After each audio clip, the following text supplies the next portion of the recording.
আর যদি নড়াচড়া করো কসম ইস্যু একটা থাপ্পড়ও এদিক সেদিক যাবে না। আমাকে ছেড়ে দিন প্লিজ। জানতাম আমি ভালো কথার মেয়ে তুমি নও। তোমার মতো মেয়েকে কিভাবে শায়েস্তা করতে হয় তা আমার ভালো করেই জানা আছে। চলন্ত গাড়িটাকে এক সাইডে দাঁড় করিয়ে রুমালে স্প্রে নিয়ে ঈশার নাকে চেপে ধরে ঈশান। মুহূর্তেই ঘুমে আচ্ছন্ন হয়ে যায় ঈশা। একটি দীর্ঘশ্বাস ছেড়ে ঈশান ঈশার হাতের বাঁধন খুলে দেয়। শক্ত করে বাঁধার ফলে ঈশার ফর্সা হাত টকটকে লাল হয়ে যায়। মুখের সাথে বাঁধা রুমাল আলতো করে খুলে দেয়। ঈশার মাথাটা নিজের বুকের সাথে চেপে ধরে আবারও ড্রাইভিং করতে শুরু করে। কয়েক ঘন্টার মধ্যেই তারা একটি বাংলোর সামনে হাজির হয়।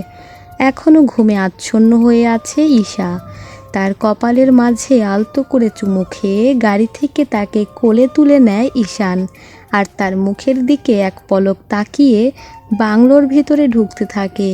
গেটের সামনে দারোয়ানের দিকে তাকিয়ে বলে, আমার অনুমতি ছাড়া কেউ যেন বাংলোর ভিতরে প্রবেশ করতে না পারে। আপনার কথাই হবে ছোট সাহেব। গুড। বোতল থেকে পানি নিয়ে ঈশার মুখে অনবরত পানির ঝাপটা দিয়ে যাচ্ছে ঈশান। প্রায় 3 মিনিট পর পিটপিট করে চোখ খোলে ঈশা। তার সামনে ঈশানকে দেখে মুখে হাত দিয়ে হু হু করে কেঁদে ওঠে সে। আমাকে ছেড়ে দিন প্লিজ।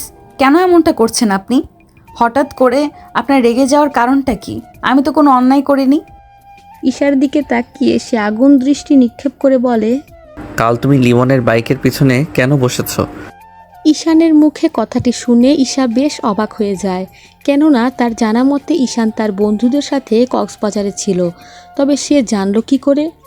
সে আমার বন্ধু, আমি তার বাইকে উঠতেই পারি, তাতে আপনার এত রেগে যাওয়ার কি আছে? কয়েকদিন আগেও দেখলাম লিমনের হাত থেকে বেশ আয়েশ করে হাসতে হাসতে ফুচকা খেলে। আমার কথা কি ভুলে যাও অন্য ছেলে সামনে পেলে? ঈশা একটা ঢোক গিলে ঈশানের দিকে তাকিয়ে থাকে। সবটা যখন ঈশান জেনে গেছে তাহলে আর রক্ষে নেই। তাকে শাস্তি দিতে যে এই বাংলোতে এনেছে তার কাছে এখন সবটা পরিষ্কার। হঠাৎ করে ঈশান তার চুলগুলো মুঠোয় নিয়ে নেয়। হঠাৎ আক্রমণে সে ঘাবড়ে যায় আর ব্যথায় আর্তনাদ করে ওঠে। আমাকে ছেড়ে দিন, লাগছে আমার। ছাড়তে তো তোকে আমি এখানে নিয়ে আসিনি। আজ তোর সাথে কি কি হয় দেখবি তুই। ঈশান চুল ছেড়ে বিছানার সামনে থাকা টি টেবিল থেকে একটি প্লেট তুলে নেয়। প্লেটের ঢাকনা তুলতে ঈশার চোখ বড় হয়ে যায়। প্লেটের মধ্যে বেশ ঝাল দিয়ে ফুচকা রাখা আছে, আর অসংখ্য কাঁচামরিচের কুচি ফুচকার উপর ছড়িয়ে আছে। ঈশান ঈশার পাশে বসে একটি বাঁকা হাসি দিয়ে বলে, ইস্যু বেবি চলো ফুচকা খাওয়া যাক। এটা তোমার লিমনের হাতের টক মিষ্টি ফুচকা না, এটা এই ঈশান শাহরিয়ারের হাতের ফুচকা। আমার হাতের ফুচকা আমার মতোই ঝাঁজ হবে, তাই আমাকে যেভাবে সহ্য করেছো আমার ফুচকার টেস্টটাও সহ্য করো। এই কথা বলে ঈশান তার মুখের সামনে ফুচকা ঠেসে ধরে। ঈশা অনবরত মুখ দিয়ে না না শব্দ করে যাচ্ছে, আর সে তার মুখে হাত দিয়ে চেপে আছে। কিন্তু ঈশানের বলিষ্ঠ হাতের কাছে ঈশা পেরে ওঠে না। এভাবে একে একে বেশ কয়েকটি ফুচকা ঠেসে দেয় তার মুখে। অতিরিক্ত ঝালে ঈশার দম বন্ধ হয়ে আসছে, কিন্তু তাতেও থামে না ঈশান। একের পর এক ফুচকা জোর করে গেলাতে থাকে। এদিকে ঈশা কাশতে কাশতে চোখ উল্টে ফেলে। তার প্রাণ পাখিটা যেন এখনই বেরিয়ে যাবে। ঈশার অবস্থা খারাপ দেখে এবার ঘাবড়ে যায় ঈশান। ইস্যু কি হয়েছে? বেশি ঝাল লেগেছে? ঈশানের কোনো কথা ঈশার কানে যেন ঢুকছে না। সে অনবরত কাশতে থাকে। সে চারিদিকে পানি খুঁজতে থাকে, কিন্তু কোথাও পানি নেই।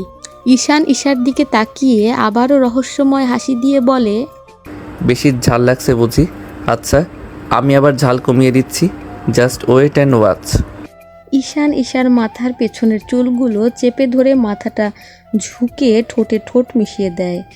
ঈশানের এমন কাজে চোখ বড় করে তাকিয়ে থাকে ঈশা, আর এদিকে ঈশান চোখ বন্ধ করে ঈশার মাঝে নিজেকে বিলীন করে দেয়।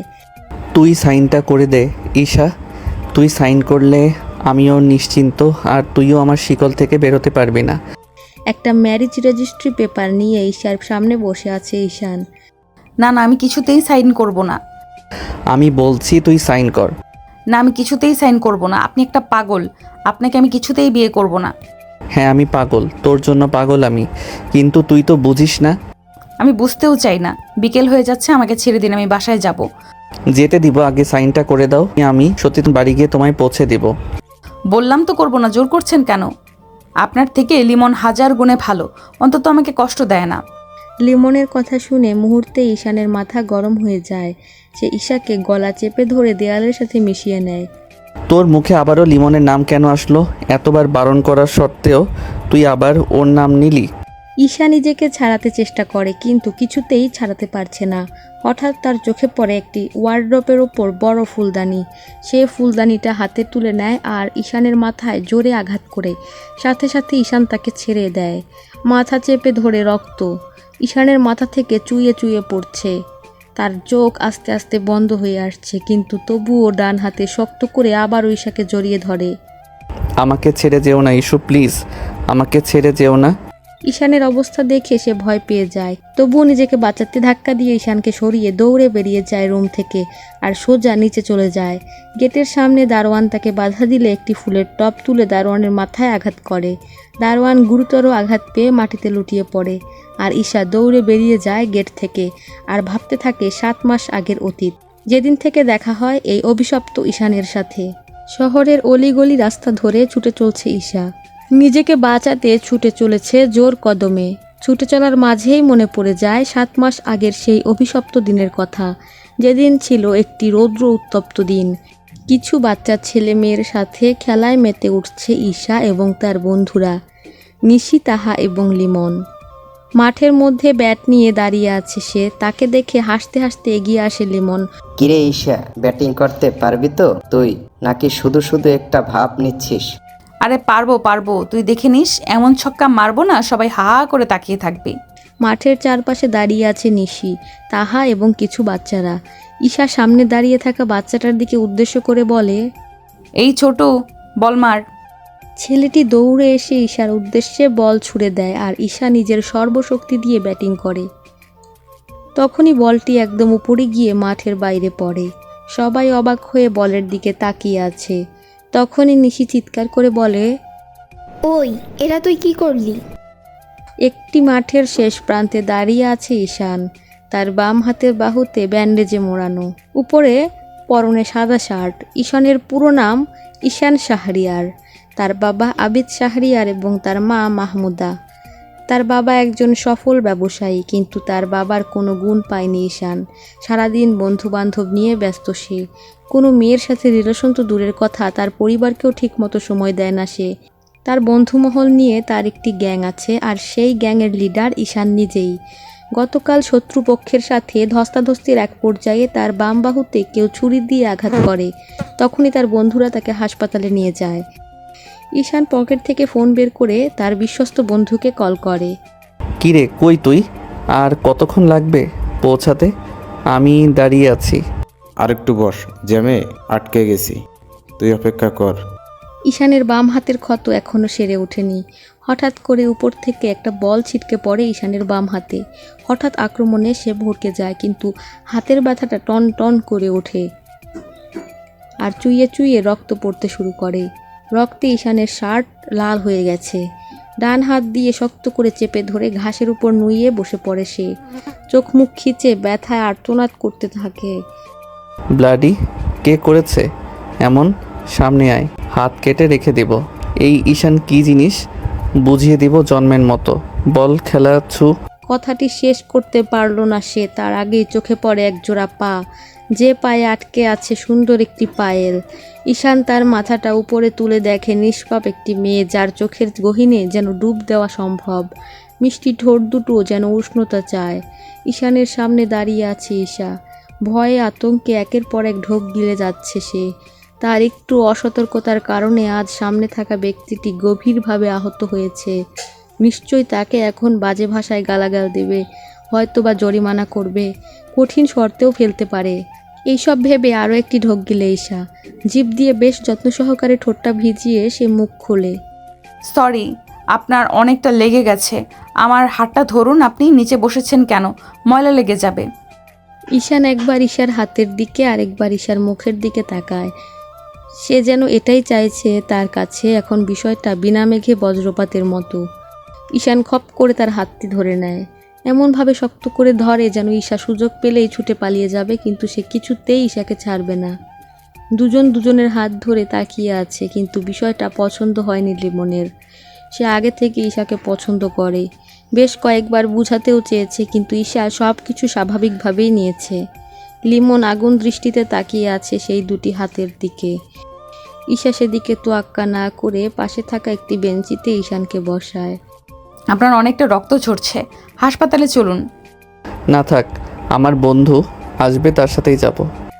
কিন্তু ঈশাকে আর কোনো কথা বলতে দেয় না ঈশান। তার আগে সে তার দিকে তাকিয়ে আঙ্গুল দিয়ে ইশারা করে চুপ থাকতে। ঈশানের এমন কাণ্ডে ভরকে যায় ঈশা।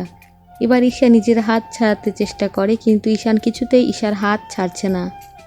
পাশ থেকে নিশি আর তাহা একজন আরেকজনকে ইশারা করছে।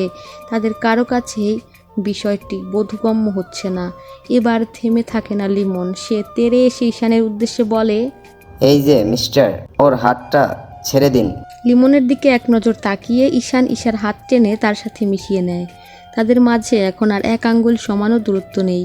সে ঈশার মুখের মাঝে ছড়িয়ে ছিটিয়ে থাকা আবদ্ধ চুলগুলোকে ফু দিয়ে কানের সামনে মুখ নিয়ে বলে, you are mine baby, love you. ঈশানের কোনো কথাই মাথায় ঢুকছে না তার। সে ড্যাব ড্যাব চোখ নিয়ে তাকিয়ে আছে। ঈশান আবারও মুচকি হেসে ঈশার মুখে ফু দেয়। লাভ ইউ জান। What are you crazy? এই মাত্র হলাম। ঈশা ভালো করেই বুঝতে পারছে সে বড় ধরনের পাগলের পাল্লায় পড়েছে। না হলে একটা মেয়েকে দেখেছে ঠিক করে আধা ঘন্টাও হলো না, অথচ তাকে লাভ ইউ বলে দিল। এত সহজ।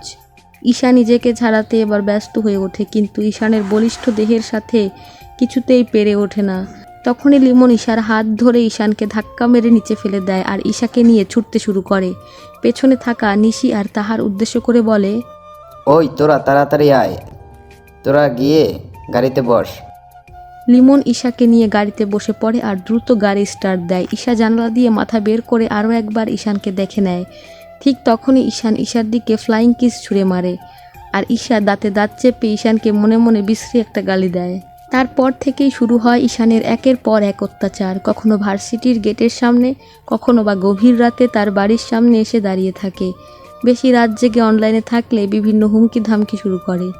এই সব কিছুর বিরুদ্ধে গেলে মাঝ রাস্তায় সবার সামনে কিস করা সহ নানা ভয় তাকে দেখাতে থাকে।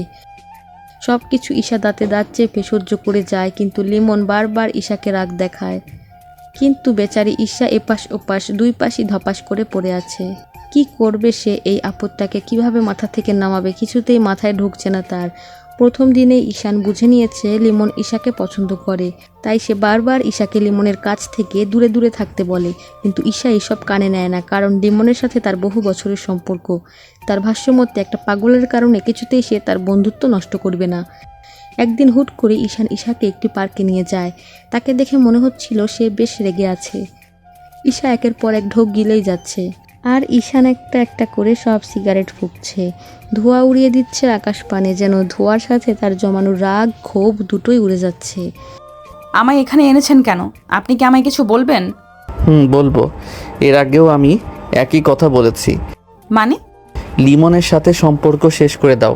ওর সাথে বন্ধু হোক আর যাই হোক, কোনো সম্পর্ক তুমি রাখতে পারবে না। কি অসম্ভব? সব সম্ভব। আমি আপনার কথা শুনবো না। সব শুনবে। আপনি একটা পাগল, আর আপনার পাল্লায় পড়ে আমিও পাগল হয়ে গিয়েছি। আমায় ছেড়ে দিন, মুক্তি দিন। ঈশা কথাটি শেষ করতেই ঈশান ঈশার পেছনের চুলগুলো জোরে টেনে ধরে আর কপালে কপাল ঠেকিয়ে বলে, তুই শুনবি, শুধু আমার কথাই শুনবি, আর খুব সহজেই ওই লিমনকে ভুলতে পারবি। আর আমি পাগল, তাই না? হ্যাঁ, আমি পাগল, তোর জন্য পাগল। যদি তোকে আর লিমনের সাথে দেখি, তবে আমার গ্যাংয়ে কিছু স্পেশাল টিম আছে, তাদের কাজ মানুষের চামড়া থেকে মাংস আলাদা করা। বুঝতেই পারছিস, তুই যদি আমার কথা না শুনিস, তবে তাদের নেক্সট টার্গেট হবে ওই লিমন। Mind it. ঈশান ঈশার ঠোঁটে শব্দ করে চুমু খেয়ে স্থানটি ত্যাগ করে। ঠিক তারপর এক মাস ঈশা যথাসম্ভব লিমনকে ইগনোর করেছে। লিমনও বুঝতে পেরেছে এর পেছনের আসল কালপিট ঈশান। প্রায় 5 দিন আগে ঈশার সাথে ঈশানের শেষ দেখা হয়।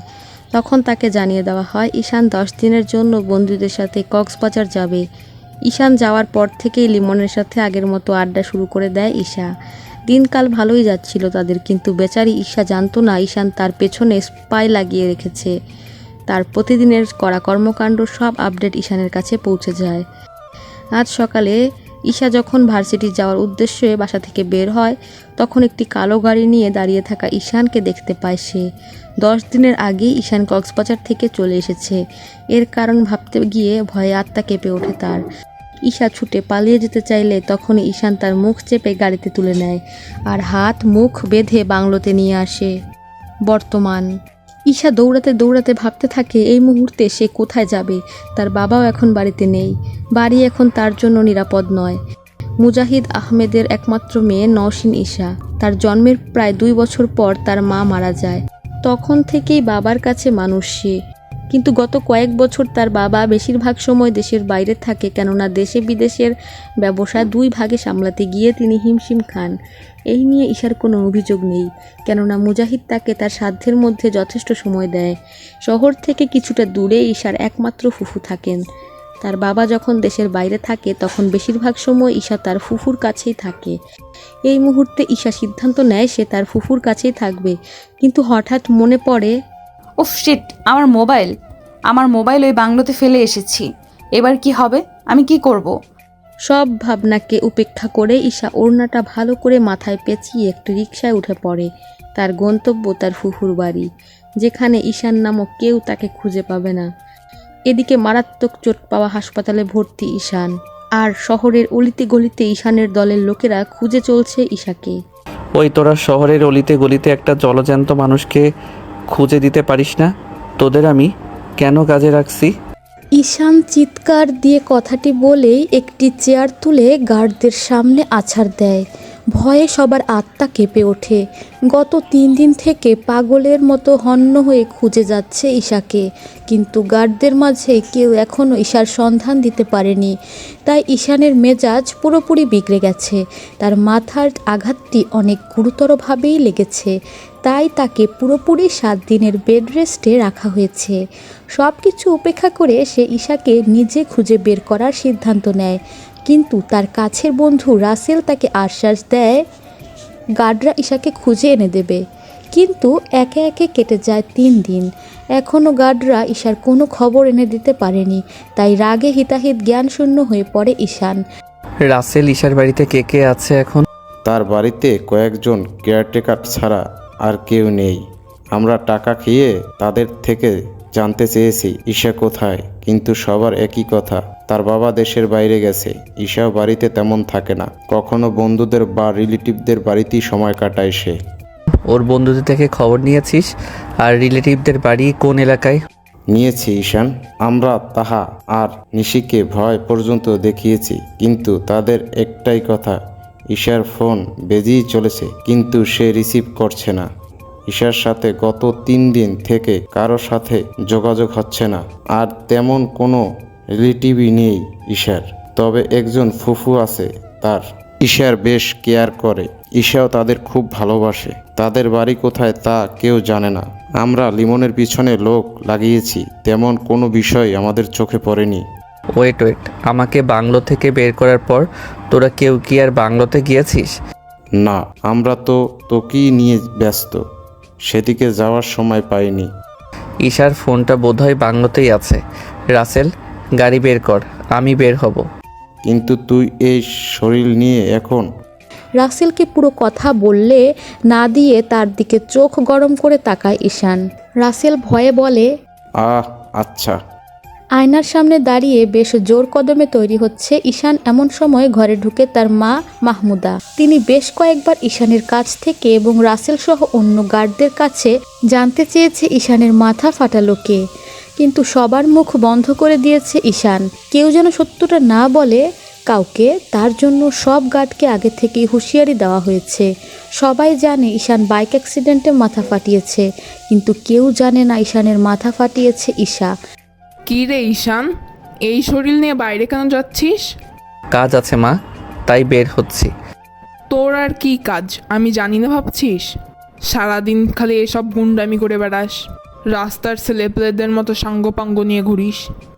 আবার শুরু করেছো তুমি মা? কি শুরু করছি আমি? ভালো কথাই বলছি। তোর বাবার অফিসে, তোর বাবার সাথে কাজে হাত মেলা। কিছুদিন পর বিয়ে করে সংসার কর, আমাকেও বৌমা এনে দে। বুড়ি হয়ে যাচ্ছি, আর কত দেখবো এই সংসার? তোমার বৌমাকে খুঁজতে যাচ্ছি মা। এ কে বলছিস? হ্যাঁ ঠিক বলছি মা, আমি যাই, এখন লেট হয়ে যাচ্ছে।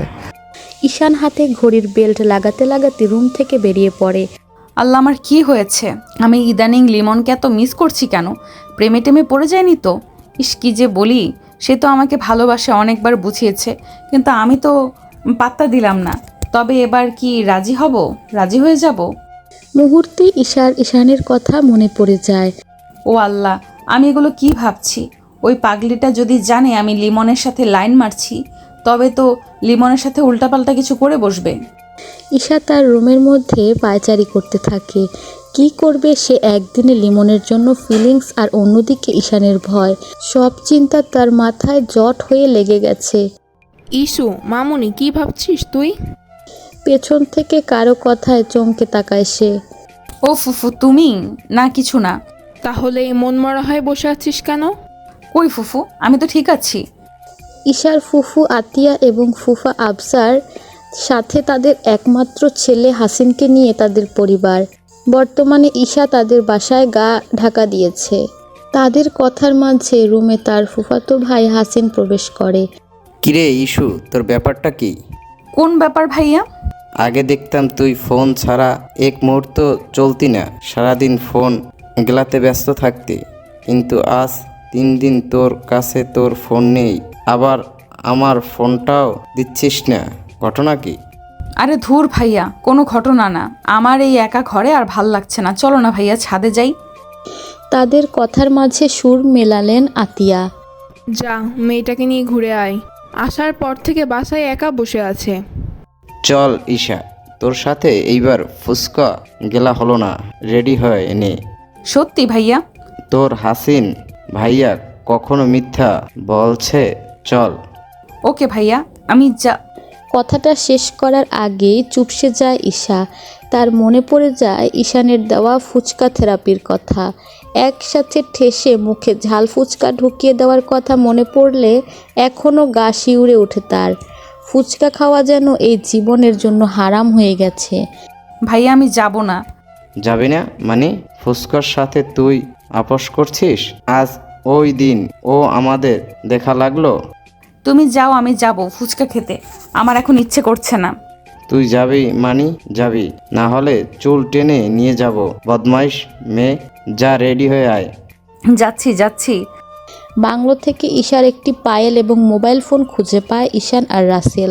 তাদের কাজ শেষ হলে ঈশান ড্রাইভিং সিটে বসে পড়ে আর রাসেল তার পাশে বসে। রাসেল, পাগলিটার ফোনের লক খোল। কিভাবে? তার লক কি? আর এখানে পিন লক দেওয়া। আমি বলছি খোল। 25256 কি খুলেছে? রাসেল ঈশানের বলা পিনগুলো দিয়ে ওকে করে দেয়। তখনই ঈশার মোবাইল আনলক হয়ে যায়। তুই জানলি কি করে ওর লক কি? আর এত সহজ লক কেউ দেয়? শেষ যখন দেখা করেছিলাম আমি ফোনে তোর সাথে কথা বলছিলাম, সে ভেবেছে আমি হয়তো কথা বলাতেই ব্যস্ত, কিন্তু আমার চোখ ছিল তার ফোনের উপর। আমার কক্সবাজার যাওয়ার কথাটা তখন লক খুলে সে নিশিকে মেসেজে বলে। ও ভেবেছে আমি ওকে হয়তো খেয়াল করিনি। আসলে তোকে যখন সামনে পাই তখন আমার চোখ অন্যদিকে যায় না, শুধু তার মাঝেই আবদ্ধ থাকে। ওয়াও, হোয়াট এ লাভ! আচ্ছা, এবার চেক কর। রাসেল খেয়াল করে মেসেজ বক্সে প্রায় 77+ মেসেজ, যেগুলো শুধুমাত্র লিমন দিয়েছে। দেখ, 77+ মেসেজ। মেসেজগুলো পড়। রাসেল গলা ঝেড়ে লিমনের দেওয়া মেসেজগুলো পড়তে শুরু করে। কিরে, কই তুই? দেখ ইস্যু, তোর খোঁজ খবর পাচ্ছি না কেন? ইস্যু, ওই পাগল কুত্তটা তোকে কিছু করছে? আমাকে জাস্ট একবার বল, ওই কুত্তটার শাস্তি আমার ভাইয়া দিবে। এইটুকু পড়ে রাসেল একটি ঢোক গিলে ঈশানের দিকে তাকায়। তোকে পাগলা কুত্তা বলেছে? আর কি কি বলেছে পড়তে থাক। এইরকম ঈশানকে গালি দেওয়া সহ বেশ কয়েকটি মেসেজ পড়ে, কিন্তু একটা মেসেজ পড়তে গিয়ে থমকে যায় রাসেল। আমি জানি ঈশা, তোর মনে আমার জন্য ফিলিংস আছে, তাই এইসব কুটকো ঝামেলা বাদ দিয়ে তুই আমার কাছে চলে আয়। আমরা কোর্ট ম্যারেজ করে নেব। দেখবি বিয়ে হয়ে গেলে ওই কুত্তটা তোকে ছেড়ে দিবে। তুই শুধু অনুমতি দে, সব ব্যবস্থা আমার ভাইয়া করে দেবে। রাসেল মেসেজটি পড়ে ঈশানের দিকে তাকায়। রাগে ঈশানের ফর্সা মুখ লাল হয়ে গেছে।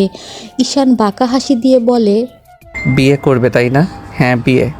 জাস্ট ওয়েট অ্যান্ড ওয়াচ তাদের কি হাল করি সেটা শুধু দেখ। রাসেল, লিমনের ভাইকে খোঁজ লাগা। কি এমন ভাই কার পাওয়ারে সে এত সাহস দেখাচ্ছে যে ঈশান শাহরিয়ারের উপর টক্কর দেয়? আর ইস্যুর ফোন আমার কাছে দে। ওকে। কথাটি বলে রাসেল বাইরের জানালা দিয়ে তাকায় আর ঈশানের উদ্দেশ্যে জোরে চিল্লিয়ে বলে, ঈশান স্টপ ড্রাইভিং আর্লি। ঈশান সাথে সাথে গাড়ি ব্রেক করে আর রাসেলের দৃষ্টি অনুসরণ করে বাইরের দিকে তাকায়। মুহূর্তে ঈশানের চোয়াল শক্ত হয়ে যায়। আশেপাশের পরিবেশটা একবার ভালো করে পরখ করে গাড়ি থেকে নেমে পড়ে, সাথে রাসেলও। কিরে ইস্যু, কয় প্লেট ফুচকা খাবি? হাসিন হাসতে হাসতে প্রশ্ন করে ঈশাকে। আমার জীবনে ফুচকা একটা অভিশাপ রে ভাই, কি আর কমু তোরে। কিরে কথা বলছিস না কেন? না বেশি খাবো না, তাড়াতাড়ি 1 প্লেট নিয়ে খেয়ে বাড়িতে যেতে হবে, জলদি করো। ঈশা বারবার ওড়না দিয়ে তার মুখ ঢেকে নিচ্ছে, কেননা সে জানে ঈশান যে করেই হোক তাকে খুঁজে বের করবে। বাই দ্য ওয়ে ইস্যু, তুই এইভাবে গরমের মধ্যে ওড়না পেঁচিয়ে রাখছিস কেন? ঘেমে গেছে তোর মুখ। কই গরম, আমার গরম লাগছে না।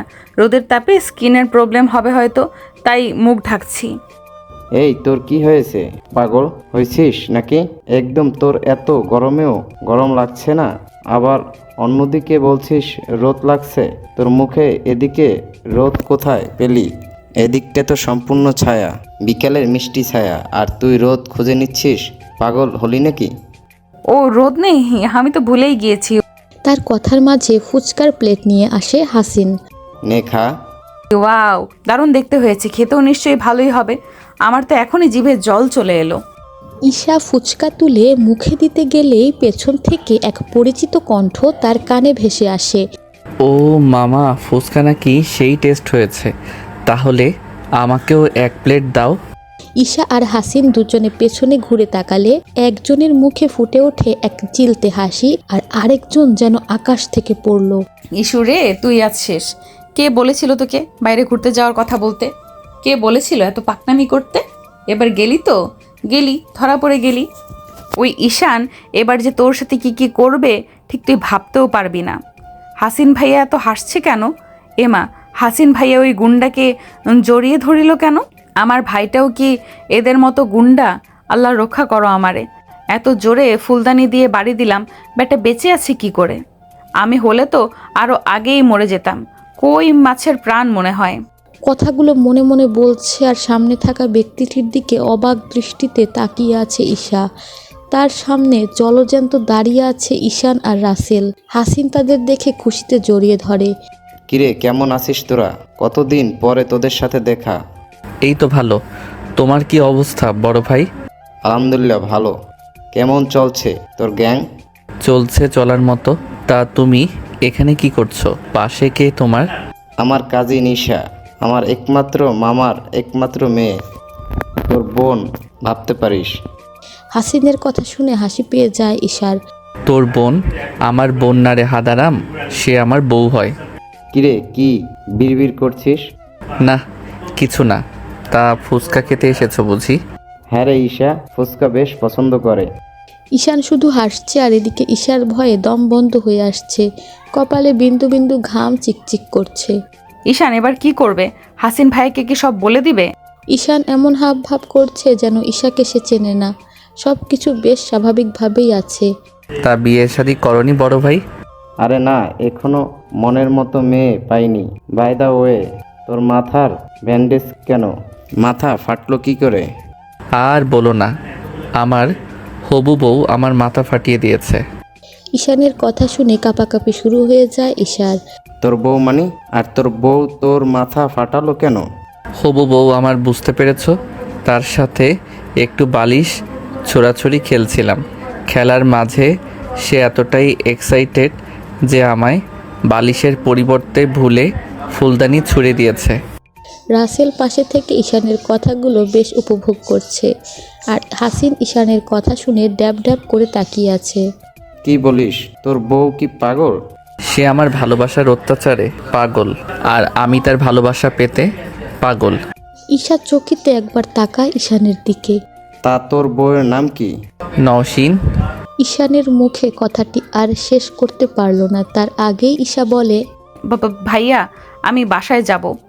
আরে বড় ভাই, তোমার কাজিনের সাথে পরিচয় করিয়ে দাও আমাদের। ও হলো ঈশার, আর আমাদের ভার্সিটিতে পড়ে। ঈশা ঘেমে একাকার, এদিকে তার কাঁপাকাঁপিও থামছে না। ঈশান ঈশার অবস্থা দেখে বেশ মজা পাচ্ছে। ঈশাকে হাসিন দেখে বলে, কিরে তুই এমন করছিস কেন? আমার শীত করছে তাই। কি তুই কি বলছিস? এই গরমে শীত? ও এখন গরমকাল, আমি ভুলে গেছি। ঈশান আর রাসেল ঈশার অবস্থা দেখে মিটিমিটি হাসছে। ঈশান রাসেলের দিকে তাকিয়ে ইশারা করে কিছু একটা বোঝায়। রাসেল হাসিনকে উদ্দেশ্য করে বলে, বড় ভাই, আপনার সাথে একটু কথা আছে, যদি আড়ালে আসতেন। ঈশা একটু থাক, আমি ওর কথাটা শুনে আসি। ঈশা এবার ভয় পেয়ে যায়। সে বুঝতে পেরেছে এটা ঈশানের চালাকি। ঈশা কাঁপাকাঁপি আরও বেড়ে যায়। ভয়ে তার ফর্সা মুখ লাল হয়ে গেছে।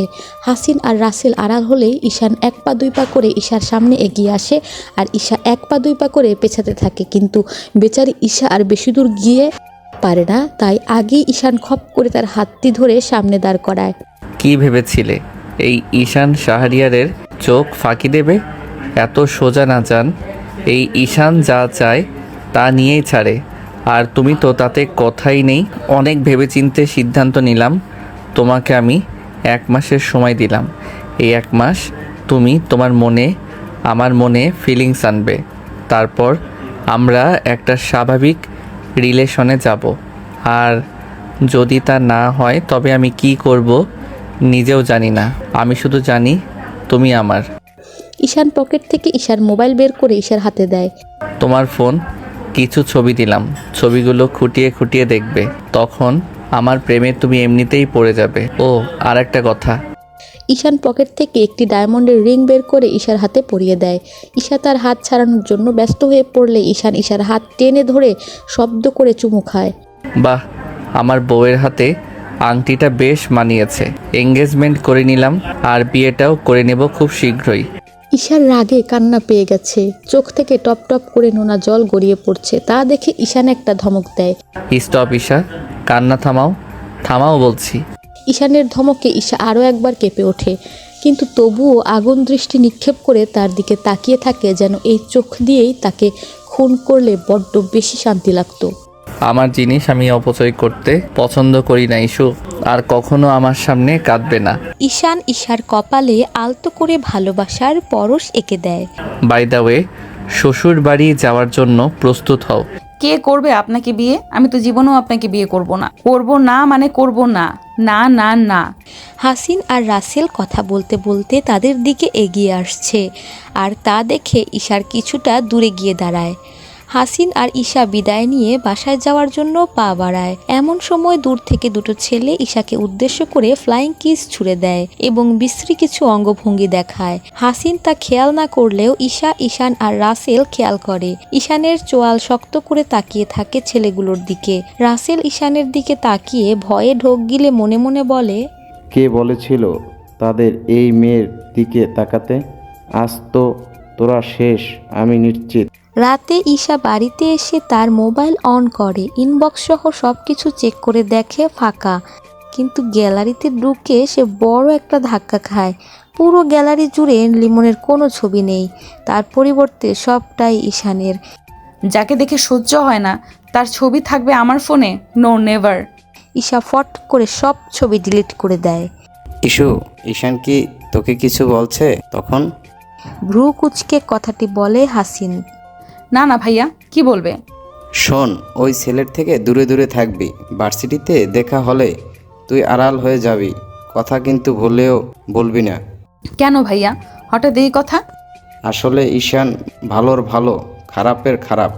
তখন তোর দিকে কেমন করে যে তাকিয়েছিল, আমার মনে হচ্ছিল তোর পরিচিত। আরে না না, আমি তো ওনাকে এই প্রথম দেখলাম। উনি কেমন খারাপ ভাইয়া?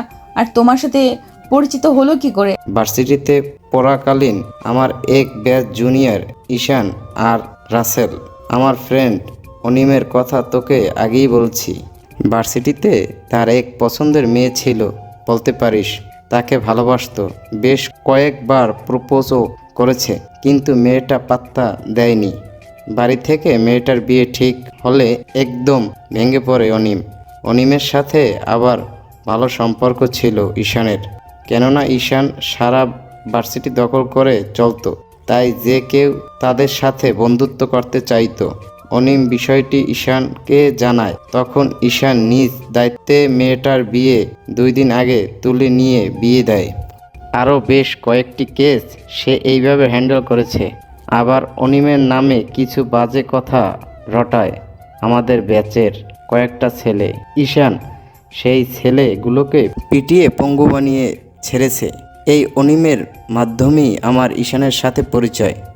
ঈশা কথাগুলো শুনে ভয়ে ঢোক গিয়ে আমি নিজেকে কিভাবে বাঁচাবো?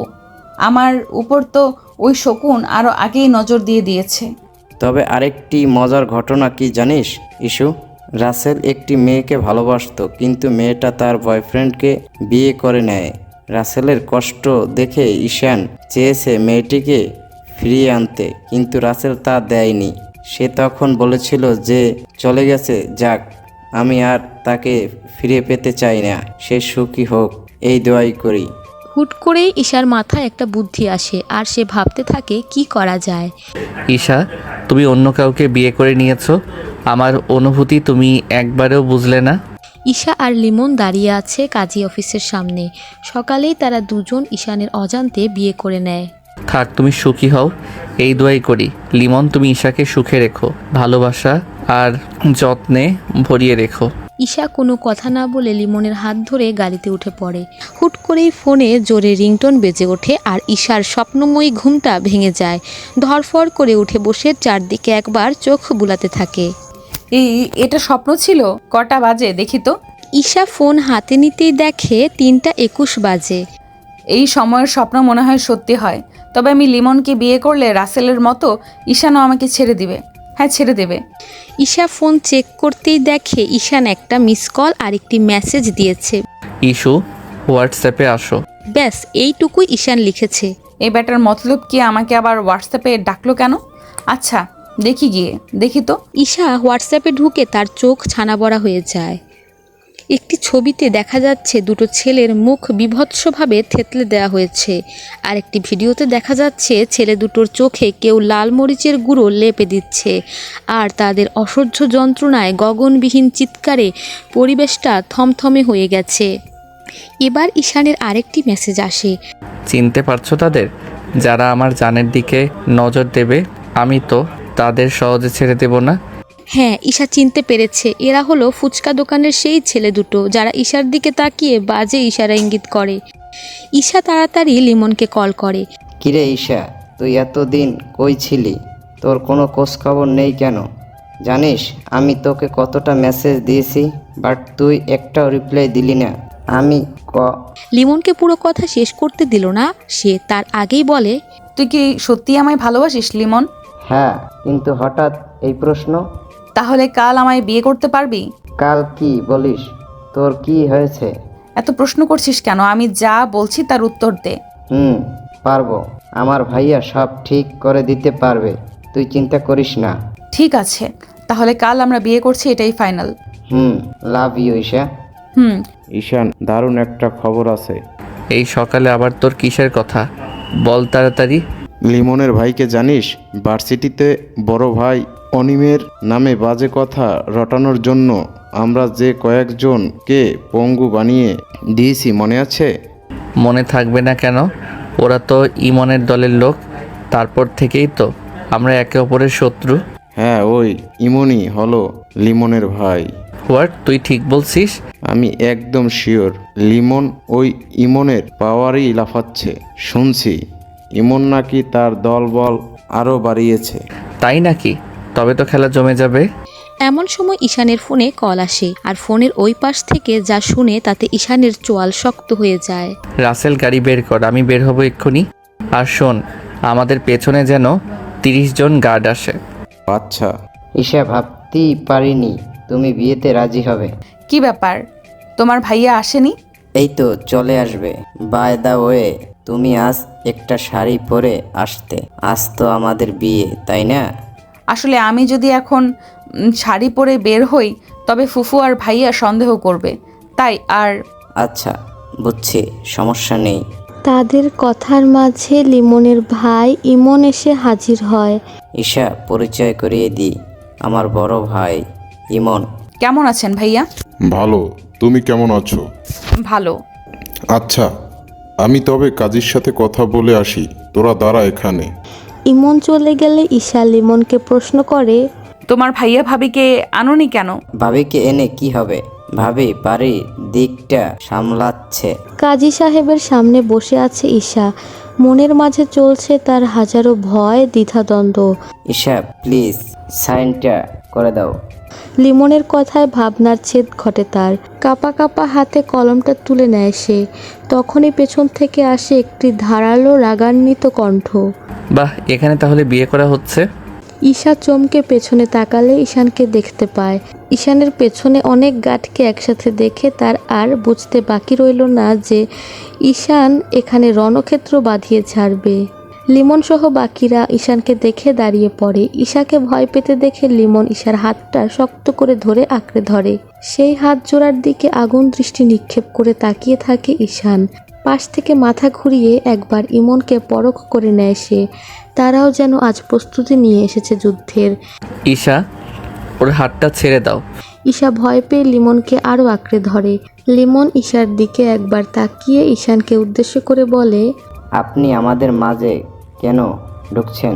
আমরা তো আমাদের মতোই ভালোই আছি। ঈশা আমাকে ভালোবাসে, আমি ঈশাকে ভালোবাসি। মাঝখান থেকে আপনি কাবাবের হাড্ডি হচ্ছেন কেন? কিরে ঈশা, বল তুই আমাকে ভালোবাসিস? হ্যাঁ, আমি ঈশা পুরো কথাটি শেষ করতে পারল না। তার আগেই ঈশান তার হাত টেনে সামনে দাঁড় করিয়ে কষিয়ে একটি চড় দেয়। মুহূর্তে ঈশার মাথা ঘুরতে শুরু করে এবং আশেপাশে সব যেন ঝাপসা দেখছে। কানের ভেতরে কেমন যেন বিশ্রী একটা শব্দ হচ্ছে। এক পর্যায়ে ঈশানের কোলে ঢলে পড়ে সে। ঈশান ঈশাকে তার দুই হাতের বেষ্টনীতে বুকের মাঝে আড়াল করে নেয়। তোকে তো আমি পরে দেখে নিচ্ছি। এতবার বারণ করেছি ঈশার থেকে দূরে সরে থাক, কিন্তু তুই দূরে যাসনি। দুই ভাই তবে একই গোয়ালের গরু। তোরা প্লেয়ার, তবে এই ঈশান শাহরিয়ারের থেকেও কাঁচা। আমার সাথে খেলতে হলে আমার মতো হয়ে তারপর মাঠে নামবি, তার আগে না। Mind it. তোরা এখন আমার সাথে লাগতে আসলেও পারবি না, কারণ তোর ভাইয়ের থেকেও আমার পাওয়ার বেশি। So the game will not be played today. Ishan ঈশাকে পাজা কোলে তুলে নেয়। লিমন আর তার ভাই এগিয়ে আসলে গার্ডরা তাদের রাস্তা আটকে দেয়। ঈশান ঈশার মুখের দিকে তাকিয়ে বলে, বিয়ে করার খুব শখ না তোমার?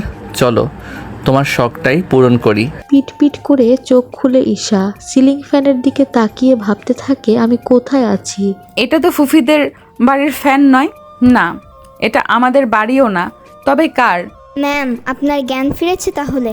পাশ থেকে একটি মেয়ের কণ্ঠে ধরফর করে উঠে বসে ঈশা। তার দুই হাতের দিকে তাকিয়ে সে অবাকের শেষ সীমানায় পৌঁছে যায়। দুই হাত জুড়ে টকটকে লাল মেহেদির ডিজাইনে সাজানো। দুই হাতের দুই পিঠেই গোড়ালি থেকে ডিজাইন শুরু করে একদম নখের সামনে গিয়ে থেমেছে।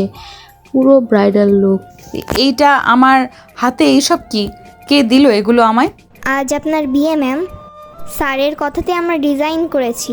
আর ডান হাতের তালুতে যে ডিজাইনটা আছে সেইটা স্যার নিজে করেছেন। দেখুন ম্যাম, কত সুন্দর হয়েছে ডিজাইনটা।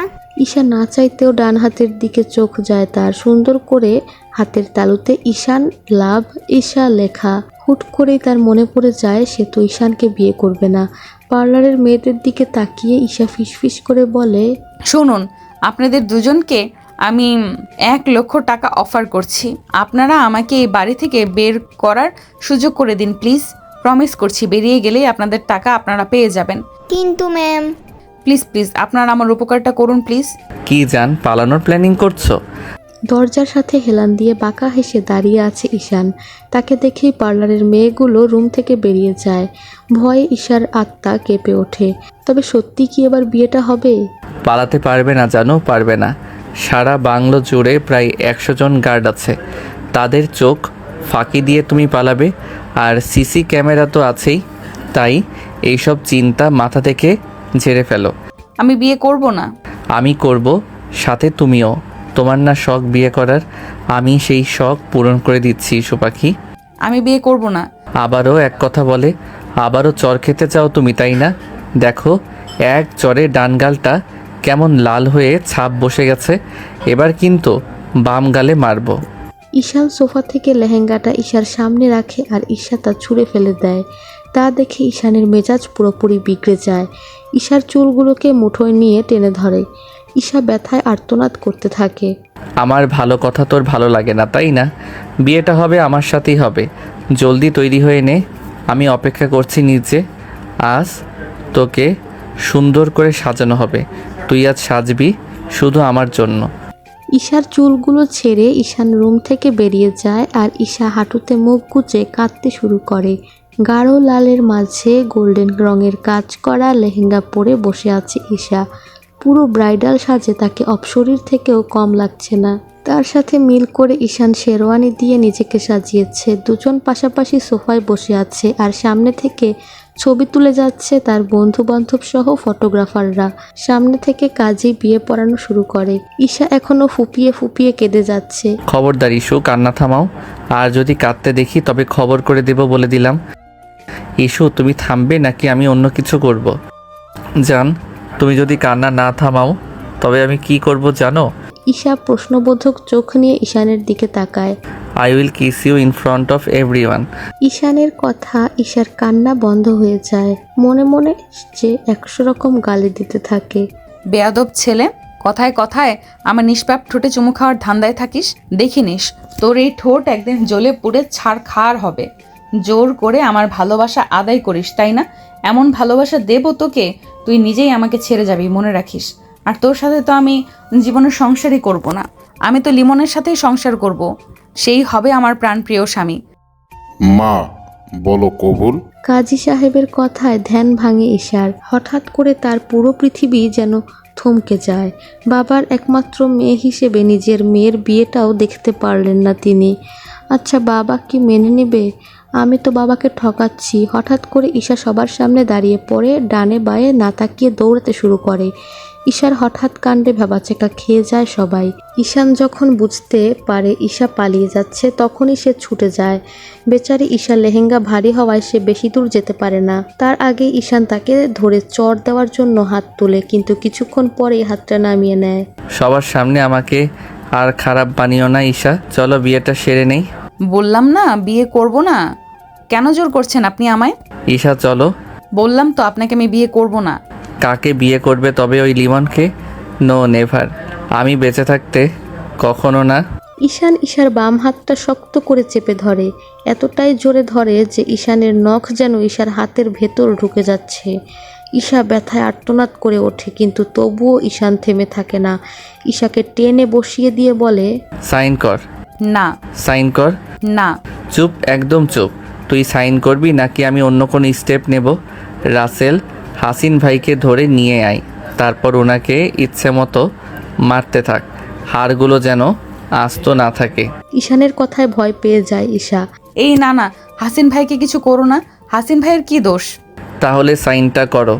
না। ঈশা কথা শেষ করার আগেই ঈশান আবার চিৎকার দিয়ে বলে, কি রাসেল, দাঁড়িয়ে আছিস কেন? আমি যা বলছি তাই কর। না না, আমি সাইন করছি। ঈশা কাঁপা কাঁপা হাতে কলম তুলে নিয়ে সাইন করে নেয়, সাথে ঈশানও। জানতাম তুমি সোজা কথার মেয়ে নও, তোমার ঘাড়ের এক রগ যে বাঁকা তা আমি ভালো করেই জানি। বাই দ্য ওয়ে, সবাই মিষ্টি মুখ করো। আর এই যে ফটোগ্রাফার ভাইয়েরা, আমার মিষ্টি বউটার সাথে আমার কিছু ছবি তুলে দিন। জানি একটু তেরা, তবু আমারই তো বউ। এদিকে কাজী ফটোগ্রাফাররা হা করে তাদের দিকে তাকিয়ে আছে। এটা আবার কেমন বিয়ে? ভাইয়া, তুমি ওই ঈশানের সামনে একটা কথাও বলবা না, চুপচাপ দাঁড়িয়ে সবটা দেখছিলে কেন ভাইয়া? কথাটি বলেই সামনে থাকা ডাইনিং টেবিলটা উপরে তুলে আছাড় দিয়ে ফেলে দিল লিমন। বাড়িতে আসার পর থেকে একে একে টিভি, ফুলদানি, টি টেবিল ইত্যাদি অনেক কিছুই বাদ রাখেনি। সে একের পর এক সব ভাঙচুর করে যাচ্ছে আর চুপচাপ লিমনকে শান্ত করতে বারবার হাত বাড়িয়ে দিচ্ছেন ইমন। কিন্তু লিমন আজ কিছুতেই শান্ত হবে না। অপমান না পাওয়ার, হেরে যাওয়ার আগুনে আজ সে দগ্ধ হচ্ছে। লিমন শান্ত হ, আমি দেখছি কি করা যায়। কি করবে তুমি এখন? এসেছো দেখতে যখন ঈশাকে তুলে নিয়ে যাচ্ছিল তখন কই ছিলে? বাই দা ওয়ে, আমি জানতাম আমার ভাই পাওয়ারফুল, কিন্তু ওই ঈশানের সামনে 0-4 হলো কেন? আমি জানতাম তোর সাথে একটা ছেলের শত্রুতা, কিন্তু আমি এটা জানতাম না এই ছেলের সাথেই তোর শত্রুতা। ঈশান কিন্তু একটু ডেঞ্জারাস ছেলে, সে যেমন তার দলবলটাও তেমন। তাহলে শোন। ইমন লিমনকে ভার্সিটিতে ঘটে যাওয়ার কথাগুলো বর্ণনা করতে থাকে। এবার বুঝলি তো ওই ছেলে কেমন? আর শোন, ওর সাথে আমার আগে থেকেই শত্রুতা, তোর মাধ্যমে না হয় আবারও শত্রুতাটা জেগে উঠুক। কিন্তু আমার ঈশা, তার কি হবে? তাকে আমি পাবো কি করে? আরে পাবি, চিন্তা করিস না। যদি না পাই? তবে ঈশাও এই দুনিয়ায় থাকবে না। ঈশার শোকে ঈশান এমনিতেই পাগল হয়ে যাবে, তারপর তার মৃত্যু আমার হাতে। কিন্তু ভাইয়া, আমি এত কিছু জানি না। ঈশাকে আমার চাই, যে করি হোক। আমার ছোট ভাইটা একটা আবদার করছে, আমি কি তা পূরণ না করব? তুই ঈশাকে পাবি, তবে তার সাথে কিভাবে যোগাযোগ করা যায় সেইটা চেষ্টা চালিয়ে যা। বাড়ির সদর দরজার সামনে প্রায় 5 মিনিট থেকে দাঁড়িয়ে আছে ঈশান আর ঈশা। ঈশানের বাবা মা কিছুতেই তাদের বরণ করে ঘরে তুলবে না বলে প্রতিজ্ঞা করে নেয়, কিন্তু ঈশানও তাদের ছাড়ার পাত্র নয়। সে নতুন বউ নিয়ে সদর দরজার সামনেই দাঁড়িয়ে আছে। তার মা বাবার আশীর্বাদ ছাড়া সে কিছুতেই ঘরে ঢুকবে না। ঈশান, তুই এটা কি করে পারলি? আমাদের না জানিয়ে বিয়েটা করে নিলি? দেখো তোমার ছেলের কাণ্ড। কোথা থেকে একটা মেয়েকে তুলে এনে বিয়ে করে নিয়েছে, তা আবার বড় গলায় বলছে। থামো তো, ছেলে হয়েছে তোমার মতো, ঘাড়ের রগ একটা একটু বেশিই তারা। তোমার ছেলেকে আমি বলেছিলাম রাস্তায় রাস্তায় ঘুরে মেয়ে তুলে বিয়ে করে নিতে, আমাদের বললে কি আমরা বিয়ে দিতাম না নাকি? আরে বাবা, আমি জানি তুমি আমার কথা ফেলতে পারো না, কিন্তু তোমার ছেলের বউ একটু বেশি চালাক হয়ে গেছিল, তাই অতি চালাকের গলায় দড়ি দিয়ে নিয়ে এসেছি। ঈশা বুঝতে পারে এরা ঈশানকে মেনে নেবে না, তাই সে ঝোপ বুঝে কোপ মারার জন্য তৈরি হয়। আঙ্কেল আন্টি, আপনারা আমাকে বাঁচান। আমি আপনার ছেলেকে বিয়ে করতে চাইনি, আমাকে জোর করে বিয়ে করেছে। বিশ্বাস করুন, আমার দোষ নেই। ঈশার কথা শুনে আহম্মক বনে যায় ঈশান। এই কি বলছো তুমি? তোমাকে আমি 1 মাসের সময় দিয়েছিলাম, কিন্তু তুমি কি করলে? এই ঈশান শাহরিয়ারের উপর গুটি চালতে গেলে। এবার হলো তো। আন্টি, আমাকে বাঁচান, আমি মানি না এই বিয়ে। মাহমুদা হেসে ঈশানের সামনে দাঁড়িয়ে বলে, দূর পাগলি মেয়ে, বিয়ে হয়ে গেছে, তুমি মানো আর না মানো তাতে আমার ছেলে মানবে না আমি ভালো করেই জানি। তাই ভালোর জন্যই বলছি, তুমি সবটা মেনে নাও। আমার ছেলে কিন্তু খারাপ না, তোমায় সুখে রাখবে। ঈশার মা বাবা জানে তুই ওকে বিয়ে করেছিস? বাবা, ঈশার মা নেই, আর আমার শ্বশুর মশাই দেশের বাইরে আছেন। ঈশার মা নেই কথাটি শুনেই মাহমুদা ঈশাকে বুকে টেনে নেয়। ঈশা মামুনি, আজ থেকে আমি তোমার মা, বুঝেছো? মা বলে ডাকবে, আর ঈশানের বাবাকে বাবা বলে ডাকবে। মাহমুদার কথা শুনে ঈশার মেজাজ আরও বিগড়ে যায়। কোথায় এসে পড়েছি আমি? এখানে তো সবাই ওই পাগলটার কথায় উঠে বসে। আল্লাহ আমায় বাঁচাও। পেছন থেকে ঈশানের বন্ধুরা আর রাসেল সহ শীষ বাজাতে থাকে। কেউ বা জোরে সাউন্ড বক্সে গান চালিয়ে দিয়েছে। যা ঈশান, ভাবিকে ঘরে নিয়ে যা। ঈশান ঈশাকে নিয়ে ভেতরে ঢুকতে নিলেই বাধা দেয় রাসেল। এইভাবে তুই ভাবিকে নিয়ে ঘরে ঢুকবি? আমরা তো মেনে নিব না। কোলে তুলে নে ভাবিকে, তারপর ঘরে যাবি। রাসেলের কথা ঈশা যেন আকাশ থেকে পড়ে, তার 2 কান যেন ঝা ঝা করে ওঠে। ঈশান সবার সামনে তাকে কোলে নেবে। ঈশান আর তার বন্ধুদের মজা হই হুল্লোড় দেখে আবিদ আর মাহমুদা সরে যায়। মুহূর্তে ঈশান ঈশাকে পাজা কোলে তুলে নেয়। লজ্জায় ঈশার মুখ লাল হয়ে গেছে, চোখ মুখ খিচে মনে মনে ঈশানকে 100 রকম গালি দিচ্ছে। ইস্যু, কোলে তো আমি তোমাকে এই প্রথম তুলিনি, আজকেও আমার কোলে উঠেছো, তবে এখন কেন লজ্জা পাচ্ছ? তুমি আমাকে আর কত নাটক দেখাবে? এই ছেলেটা আমাকে তো লজ্জায় শেষ করে দেবে। রাসেল, আমি পড়ে গেলাম। আমার পিচ্চি বউটার ওজন হবে 40 কেজিও না, অথচ এই লেহেঙ্গার ওজন মনে হয় 50 কেজি। উফ, কি ভারী। ঈশান ঈশাকে নিয়ে সিঁড়ি দিয়ে উপরে উঠে যায়, আর পেছন থেকে তার বন্ধুরা ছুটতে থাকে কিছু হাসি তামাশার কথা। অল দ্য বেস্ট বন্ধু, বিড়ালটা মারিস কিন্তু। এই নামান আমাকে বলছি, নামান। অসভ্য লোক, পারমিশন ছাড়াই হুটহাট চুমু খায়, আবার কোলেও তুলে নিচ্ছে। এই বদমাইশ, নামান বলছি। ঈশান ধপ করে উপর থেকে ঈশাকে বিছানায় ফেলে দেয়। হঠাৎ করে উপর থেকে পড়ার সে কোমরে একটু চোট পায়। ও মা, এইভাবে কেউ কোল থেকে নামায়? অসভ্য। তুমি বলেছিলে তোমায় নামাতে, তাই নামালাম। এখন আমার দোষ? এই চুপ করেন। গত 7 মাস থেকে আপনাকে সহ্য করে যাচ্ছি, কিন্তু আর না। ঈশান বুঝতে পারে ঈশা ভীষণ রেগে গেছে, তাই সে চুপচাপ সব কথা হজম করে যায়। ঈশান খাটে বসতে নিলেই ঈশা একটা চিৎকার দিয়ে ওঠে। এই বসবেন না, খবরদার। কেন? আমার বিছানা, আমার বউ, আমি কেন বসবো না? আপনার সাথে এই রুমে একই বিছানায় থাকবো না আমি, এটাই আমার ফাইনাল ডিসিশন। তাই নাকি? হ্যাঁ। আচ্ছা, থাকতে হবে না। তুমি বরং এখন খাটের মাঝখানে গিয়ে বসে পড়ো। আর হ্যাঁ, ঘোমটাটা একটু টেনে দিবে। পারবো না, বলেছি না আপনার কোনো কথা আমি শুনবো না। পারবে?